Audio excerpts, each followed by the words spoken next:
Satu ceramah mengatakan pada zaman ini hanya boleh bertawassul kepada Rasulullah SAW dan bukan kepada orang yang telah meninggal dunia. Satu ceramah lagi mengajar saya untuk bertawassul kepada Rasulullah dan para wali yang hidup maupun yang telah meninggal.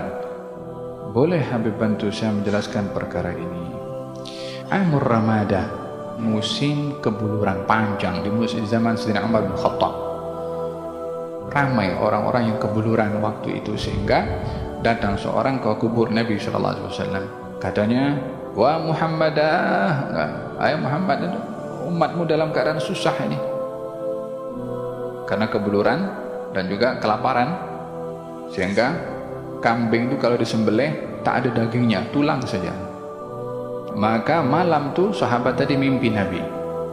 Katanya, sampaikan salam kepada Umar, bagi tahu hendaklah dia bersikap cerdik dan pandai. Datang orang ini kepada Sayyidina Umar, diberitahukan, maka Sayyidina Umar ambil benda ini serius. Maka pada akhirnya Sayyidina Umar memegang tangan Abbas bin Abdul Muttalib. Katanya, "Wah ya Allah, di masa hidupnya Nabi kami bertawassul meminta doa kepada Nabi. Setelah wafatnya Nabi, kami adalah meminta dengan kehormatan ahli keluarga Nabi. Maka turun hujan. Yang menurunkan hujan adalah Allah Subhanahu Wa Taala. Namun punca Sayyidina Umar berdoa siapa? Itu orang yang pergi ziarah Nabi tadi itu. Dan dia bertawassul sama Nabi setelah wafatnya Nabi SAW. Adapun doa Sayyidina Umar memegang tangan Abbas adalah ingin memberitahukan bahwasanya bertawassul itu bukan hanya kepada Nabi, tapi kepada orang-orang yang dekat dengan Nabi, baik dari segi nasabnya atau karena ilmunya. Yang mendatangkan manfaat itu zatnya Nabi atau Allah? Allah Subhanahu Wa Taala. Yang dapat menolak mudarat itu zatnya Nabi sendiri atau Allah? Tetap juga Allah Subhanahu Wa Taala.